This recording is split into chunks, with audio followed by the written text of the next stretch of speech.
Bonjour et bienvenue sur Escape. Cette semaine, on vous fait une vidéo un petit peu différente de d'habitude puisqu'on va vous parler de notre système de filtration d'eau qu'on a installé dans Bourdon.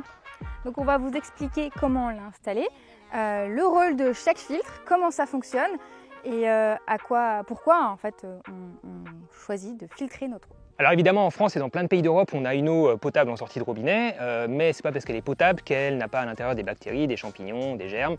Il y a des bactéries forcément qui sont nécessaires, qui sont très bonnes dans l'eau, il n'y a pas de souci. Mais ce qu'on ne va pas maîtriser notamment en van et en camping-car, c'est là on va se brancher pour remplir notre cuve d'eau. On va avoir une eau potentiellement un peu stagnante dans les tuyaux. Les connectiques au niveau des stations de camping-car ne sont pas toujours très propres, alors on peut les laver mais ça a des limites aussi, on ne maîtrise pas vraiment l'intérieur des tuyaux. Donc c'est pas idéal. Et après si vous voulez partir comme nous dans d'autres pays comme par exemple au Maroc, là notre corps n'est pas forcément habitué aux bactéries locales et on risque de tomber malade. Bon, c'est pas un gros souci, on va pas en mourir, mais si on veut éviter ces petits désagréments en voyage, on peut du coup ajouter de la filtration. C'est ce qu'on a fait, c'est pour ça qu'on l'a installé, parce qu'on vise ces pays-là notamment et plein d'autres à l'avenir. Et ensuite ça peut aussi vous permettre de tirer de l'eau du coup un petit peu de n'importe où pour être beaucoup plus autonome. Tirer de l'eau dans des lacs, des rivières, peu importe, et là forcément l'eau n'est pas traitée, filtré par une municipalité et dans ce cas-là il faut être autonome à ce niveau-là. Alors le premier conseil ça va être forcément de bien entretenir sa cuve et la tuyauterie. Pour ça on peut utiliser des produits de désinfection. On peut aussi mettre des ions d'argent dans la cuve, ce qui va permettre d'éviter la prolifération de germes dans la cuve et de bien conserver justement cette eau potable. Et nous on a choisi donc le système de filtration de WM Aquatech.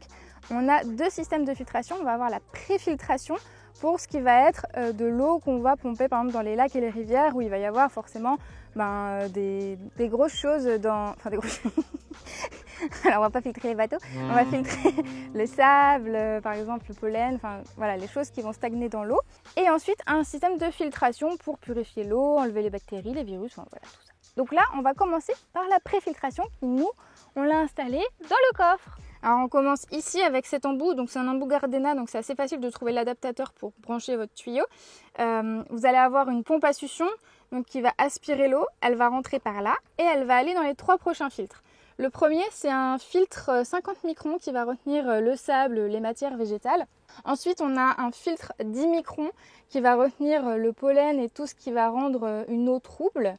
Et le dernier, c'est un filtre 1 micron qui va retenir tous les micro-organismes. Ensuite, l'eau, elle va directement aller dans la cuve, notre réservoir qui est juste là. Alors, il y a deux tailles de filtres différentes. Nous, on a choisi les tailles M, donc c'est les grands filtres. Et ce qui est bien, c'est que le premier, il est lavable, donc on n'a pas à le changer. Maintenant que votre eau est arrivée dans votre cuve, elle n'est pas forcément potable, notamment si vous l'avez pompée dans un lac, une rivière, dans toutes les eaux de surface. Il y a encore des germes, des bactéries à l'intérieur et donc là il est intéressant de désinfecter une première fois votre eau pour enlever 99,99% des germes, notamment les virus, les champignons, les bactéries de type légionnelle, Escherichia coli, bref. Et dans ce cas-là, on va utiliser par exemple de notre côté un produit, le Dexda Plus de chez WM Aquatech, qu'on va doser de façon très précise dans la cuve avec un petit verre doseur pour pouvoir traiter, désinfecter, rincer sa cuve, rincer toute sa tuyauterie et ensuite pouvoir enfin remettre de l'eau avec un environnement qui va être sain pour ensuite passer dans les autres systèmes de filtration qu'on vous montre tout de suite. Alors juste avant, j'ai oublié de vous dire, dans la cuve, on va aussi rajouter autre chose en fait, des plaquettes d'ions d'argent. C'est souvent sous la forme de plaquettes et les ions d'argent en fait vont se libérer de façon automatique en fonction de la quantité d'eau que vous mettez dans votre cuve à chaque fois. Il y a plein de cycles possibles, je crois que ça va jusqu'à 60 000 litres une plaquette ici chez WM Aquatech. Et ces ions d'argent, donc qui vont s'auto-doser, vont permettre d'éviter la prolifération des germes, vont permettre de conserver l'eau dans la cuve, même si c'est vrai qu'on ne la conserve pas très longtemps, mais ça permet quand même d'éviter cette prolifération, et notamment aussi la création du biofilm sur les parois de la cuve et dans les tuyauteries. Voilà, ça c'était une petite étape qu'il ne fallait pas oublier. Maintenant on peut passer au système de filtration qu'il y a dans notre banquette. Alors on a beaucoup de mouches dans le van, on va essayer de faire abstraction, c'est un peu énervant mais c'est pas grave. Donc j'ai tout démonté pour vous montrer les éléments qu'on a installés donc dans le van qui sont les éléments les plus importants puisque le système de préfiltration vous n'en avez pas forcément besoin selon là où vous êtes. Par contre tout ce qui est désinfection, ions d'argent, ça c'est un petit peu plus important. Mais vraiment là le plus important c'est ces quatre éléments là. Donc on commence forcément par une pompe pour pomper l'eau de la cuve, ça vous êtes sans doute déjà équipé d'une pompe. Là c'est une 11,6 litres de chez WM Aquatech. Ils nous ont conseillé de la changer justement pour qu'elle soit adaptée au système de filtration. filtration derrière. Cette pompe, elle va être installée soit à la verticale comme ça, soit à l'horizontale, mais ce qui est important, c'est d'avoir toujours le petit filtre ici qui regarde vers le bas, qui n'est pas à l'horizontale ou pas vers le haut.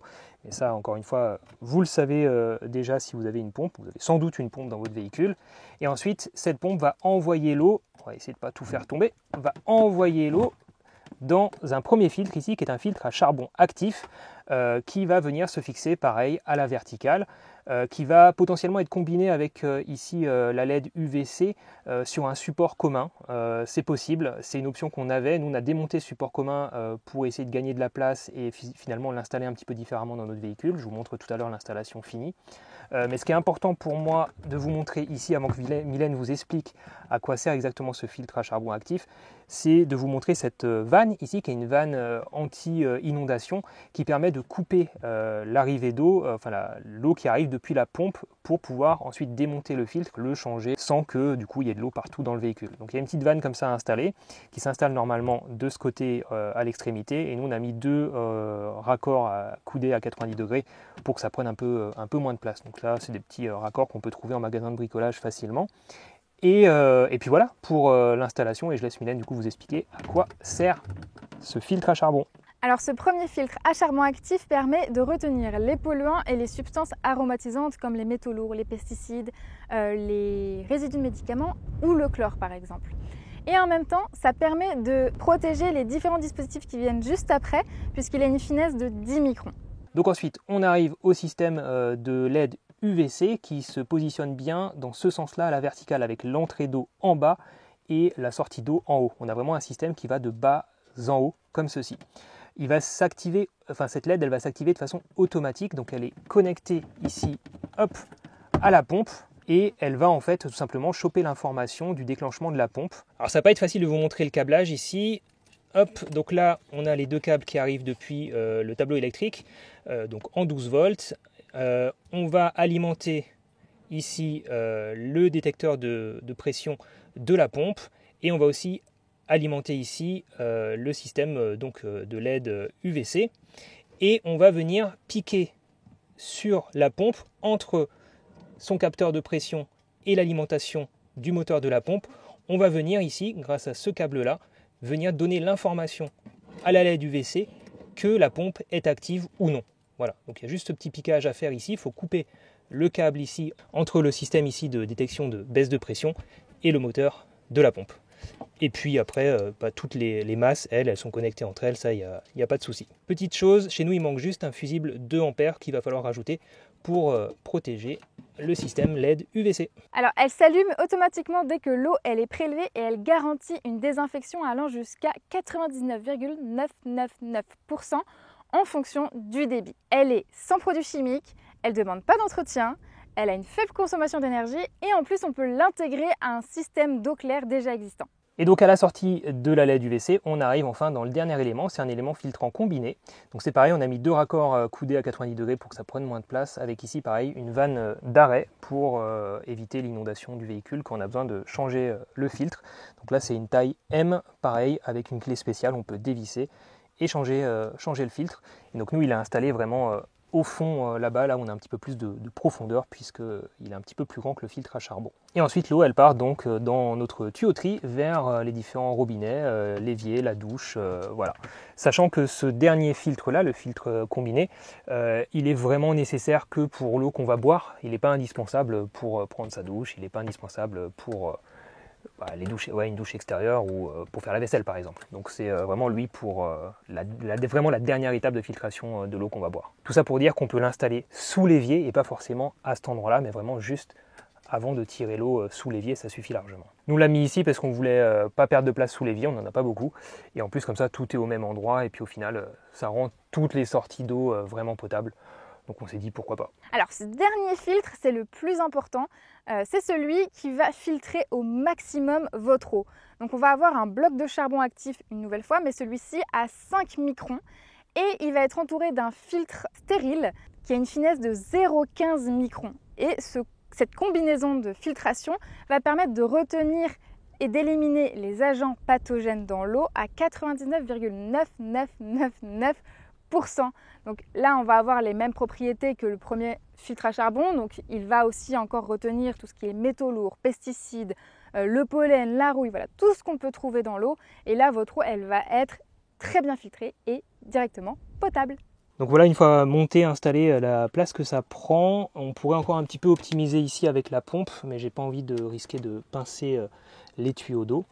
Voilà un petit peu l'idée, sachant que certains éléments peuvent se mettre sous l'évier si vous avez de la place.